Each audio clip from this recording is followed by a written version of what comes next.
Good morning बच्चों। मैं doctor Sita Choubey, मनोविज्ञान विभाग, मारवाड़ी कॉलेज।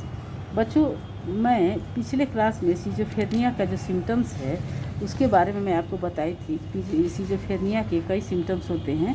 कुछ पॉजिटिव सिम्टम्स, कुछ नेगेटिव सिम्टम्स और कुछ होते हैं साइकोमोटर सिम्टम्स। उसी के अंतर्गत पॉजिटिव सिम्टम्स के अंतर्गत हमने आपको 4 प्रकार के सिम्टम्स बताए थे, जिसके अंदर था भ्रम शक्ति या व्यामोह, दूसरा था विभ्रम, तीसरा था विघटित चिंतन एवं संभाषण और चौथा था अनुपयुक्त भाव, है ना। इन सभी के बारे में मैंने आपको पिछले क्लास में बता चुकी हूँ। अब मैं आपको आज ऋणात्मक लक्षण के बारे में बताती हूँ। ऋणात्मक लक्षण मतलब नेगेटिव सिम्टम्स, कि आप देखते हैं कि ये सिजोफ्रेनिया के जो रोगी होते हैं उनमें नेगेटिव किस प्रकार का नेगेटिव सिम्टम्स पाया जाता है और वो किस किस तरह से इस लक्षण के अनुरूप अपना कार्य करते हैं। तो देखते हैं कि ये नेगेटिव सिम्टम्स के अंतर्गत क्या क्या आता है। देखिए, ऋणात्मक लक्षण से तात्पर्य वैसे लक्षणों से होता है जिससे रोगी सामान्य कार्यों को इतना विरूपित कर देता है कि उसमें स्पष्टतः मनोवैज्ञानिक कमी दिखलाई पड़ती है ना। वो सामान्य कार्य को भी इतना विरूपित कर देता है, डिस्टॉर्ट कर देता है कि उसमें स्पष्टतः मनोवैज्ञानिक कमी उसमें दिखलाई पड़ने लगती है। ऋणात्मक लक्षण में आने वाले निम्नलिखित इसमें 3 कारण है ना। इसके अंतर्गत 3 है कि 3 टाइप के इसके लक्षण पाए जाते हैं। कौन कौन लक्षण है ऋणात्मक में, उसको हम देखते हैं। पहला है वाक् संभाषण की कमी, पोवर्टी ऑफ स्पीच। इसके अंतर्गत देखिए, मनोविदारिता के रोगी में वाक् संभाषण से संबंधित कई दोष पाए जाते हैं। वाक् संभाषण का मतलब होता है कि बोलने की क्षमता की कमी जो होती है उसमें क्या होता है, कमी पाई जाती है। मनोविदारिता के रोगी में वाक् संभाषण से संबंधित कई दोष पाए जाते हैं। जैसे ऐसे रोगी किसी प्रश्न का उत्तर देने के पहले देर तक चुप रहता है। इस प्रकार के व्यक्ति से यदि हम लोग कोई क्वेश्चन पूछते हैं या कोई प्रश्न पूछते हैं तो उसका जवाब एक नॉर्मल व्यक्ति उसके अनुरूप जल्दी दे सकता है, लेकिन बनिस्बत उनके कि वो इस तरह के रोगी क्या करते हैं, बहुत देर तक वो चुप रहते हैं, किसी तरह का कोई जवाब नहीं देते हैं, हाँ या ना कोई भी जवाब वो नहीं देते हैं, है ना। तो वो बहुत देर तक चुप रहते हैं। प्रायः वह उत्तर कम से कम शब्दों में देता है। कई बार वह किसी प्रश्न का उत्तर देता ही नहीं है। संभाषण से संबंध इस तरह के दोष को एलोगिया कहा जाता है। संभाषण में इस तरह का जो दोष होता है उसको हम लोग क्या कहते हैं, एलोगिया कहते हैं। एलोगिया का मतलब क्या हुआ कि ये व्यक्ति में यदि उनसे कोई बात पूछा जाए, कोई प्रश्न पूछा जाए तो क्या करते हैं, वो उसका जवाब बहुत देर के बाद देते, एकदम चुप रहते हैं, हाँ या ना, किसी भी तरह यस और नो, किसी भी तरह का जवाब वो जल्दी नहीं देते हैं, या वो चाहते हैं कि हम जितना कम से कम शब्दों में इसका जवाब दे दें उस प्रश्न के उत्तर से वो बहुत बचते हैं। कभी कभी तो ऐसा होता है कि प्रश्न का जवाब ही नहीं देते हैं, बिल्कुल ही नहीं देते हैं। तो इसको हम लोग क्या कहते हैं, एलोगिया कहा जाता है। अब दूसरा लक्षण होता है विसंगत एवं कुंठित भाव। इसमें होता है, देखिए, विसंगत एवं कुंठित भाव। अब देखते हैं कि इसमें किस तरह का होता है। मनोविदालिता के रोगियों द्वारा विसंगत संवेग दिखलाए जाते हैं। इसमें क्या करते हैं, वे विसंगत संवेग, जिस माने संवेग का एक दूसरे से कोई मिलना जुलना नहीं होता है, उस तरह का संवेग ये दिखलाते हैं। जैसे ऐसे रोगियों द्वारा अन्य लोगों की तुलना में कम क्रोध, उदासी, खुशी या अन्य भाव दिखलाए जाते हैं। कुछ रोगी परिस्थिति अनुकूल होने के बावजूद भी कोई संवेग नहीं दिखलाते, इसे कुंठित भाव कहा जाता है। इस तरह के जो रोगी होते हैं उनमें क्या होता है, जो संवेग होता है वो बहुत ही विघटित होता है ना। जैसे कि रोगी में मान लीजिए कि कोई क्रोध की बातें हुई, कोई गुस्सा की बात होती है, तो ये व्यक्ति क्रोध भी नहीं कर पाते हैं, ठीक है, बहुत ही कम मात्रा में। यदि उदासी है तो भी उदासी बहुत कम मात्रा में होता है या नहीं के बराबर ही होता है। खुशी है तो खुशी वाले माहौल में भी वो खुश नहीं रह पाते हैं, या अन्य भाव भी, मतलब जो उनके परिस्थिति के अनुसार जो भाव दिखलाना चाहिए वो भाव वो नहीं दिखला पाते हैं। और क्या करते हैं, बिल्कुल ही परिस्थिति के अनुकूल होने के बाद भी उस तरह का संवेग नहीं दिखाते हैं। इसे हम लोग क्या कहते हैं, कुंठित व्यवहार, कुंठित भाव, है ना, फ्लैट इफेक्ट जिसको कहा जाता है, उनमें कुंठा का भाव बहुत अधिक होता है। अब देखते हैं तीसरा, इच्छा शक्ति की क्षुब्धता। इसमें क्या होता है, तीसरे भाव में नेगेटिविटी लक्षण में, इसमें तीसरे भाव में क्या होता है, ऐसे रोगियों में भाव शून्यता, सामान्य लोगों में अभिरुचि एवं ऊर्जा की कमी महसूस करना, है ना। ऐसे रोगी में क्या होता है, भाव शून्यता, मतलब एक तरफ ऐसे एक टक देखे रहते हैं, उनको लगता है नहीं मैं कहाँ हूँ, क्या हूँ, नहीं हूँ, एकदम शून्य होकर के देखते रहते हैं, है ना।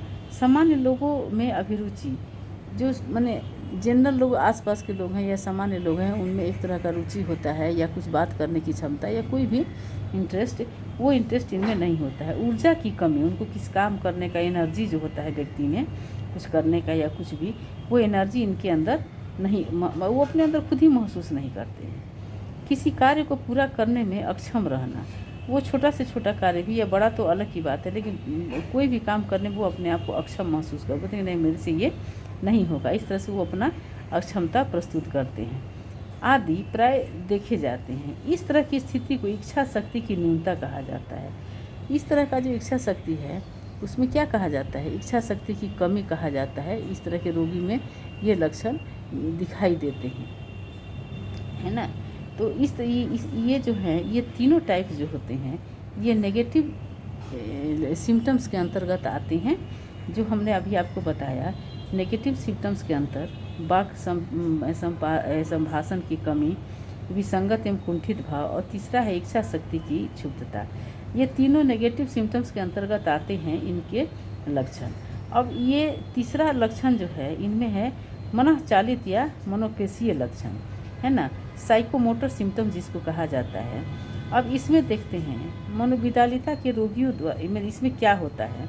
अब देखिए, मनोविकलता के रोगियों द्वारा किए गए व्यवहार के हाव भाव, है ना, किए गए व्यवहार के हाव भाव, गति एवं दिशा काफ़ी विस्मयपूर्ण एवं हास्यास्पद होता है। ऐसे रोगी कैटेटोनिया, जिसमें मनोपेशीय व्यवहार एक अनंत्य रूप से ले लेता है, देखने को मिलता है।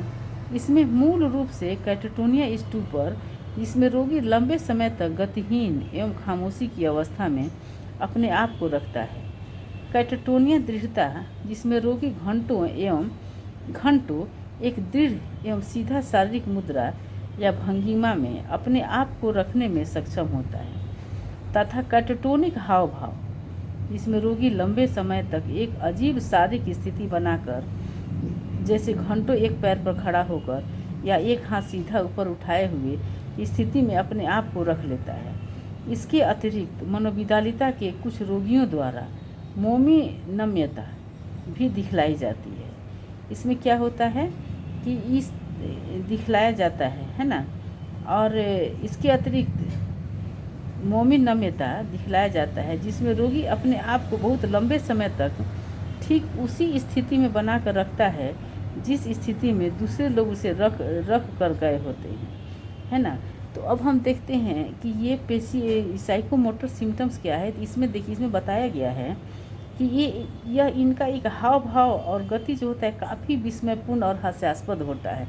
ऐसे रोगी कैटेटोनिया में चले जाते हैं। कैटेटोनिया, इसमें क्या होता है, उनका व्यवहार, मनोपेशीय व्यवहार एक अजीब ढंग का रूप ले लेता है, उस अजीब ढंग को देखने को मिलता है।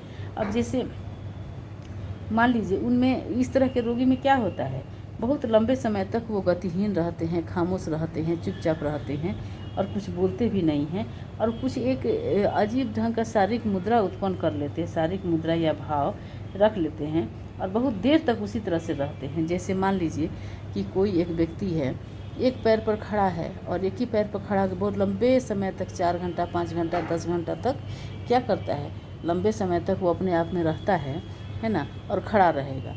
कुछ व्यक्ति क्या करते हैं, हाथ ऊपर रख करके बिना कुछ बोले हुए चुपचाप खड़े रहते हैं और उसे देखते रहते हैं और किसी तरह का कोई बात विचार भी नहीं करते हैं, खामोश रहते हैं। इस तरह के रोगियों में इस तरह का लक्षण भी पाया जाता है।